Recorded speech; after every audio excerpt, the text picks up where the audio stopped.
আজ অনেক দিন পর মা, বাবা আর আমি যাচ্ছি ব্যারাকপুর আমার দিদির বাড়িতে, পিসির মেয়ের বাড়িতে। তার শাশুড়ি মারা গিয়েছে, তাই নিমন্ত্রণ, তাই আজকে সবাই মিলে যাচ্ছি। আমার দিদির তো বিয়ে হয়ে গিয়েছে, তাই এখন ফ্যামিলিতে আমরা 3জনই। তো যাওয়ার আগে আমরা একটুখানি নিয়ে নিলাম মিষ্টি।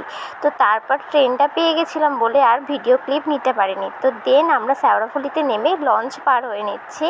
দেন তারপর আমরা চলে আসি অটো করে ব্যারাকপুর স্টেশন। অনেকটা রাস্তা যাওয়ার পর আলটিমেট কিন্তু আমরা চলে গিয়েছিলাম। আর আমরা যখন ঢুকেছি তখন দুপুর হয়ে গেছিলো, তাই আমি খেতে বসে গেছিলাম। তা ভাত, ঘি, শাক, তারপরে ডাল দিয়ে বেগুনি, আরও অনেক কিছু আইটেম হয়েছিল, শুক্তো, চিংড়ি মাছের এইসব। আমি তো খাই না, তো মাছ দিয়ে আমি সামান্য চাটনি পাঁপড় খেয়ে আর আইসক্রিম নিয়ে উঠে পড়েছিলাম।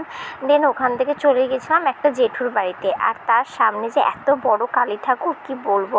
আর বিকেলও হতে চলেছিল। দেন আমরা চলে এসেছি বাড়ি। তো আজকের ব্লগটা এই পর্যন্ত। ভালো লাগলে লাইক, কমেন্ট, শেয়ার, সাবস্ক্রাইব।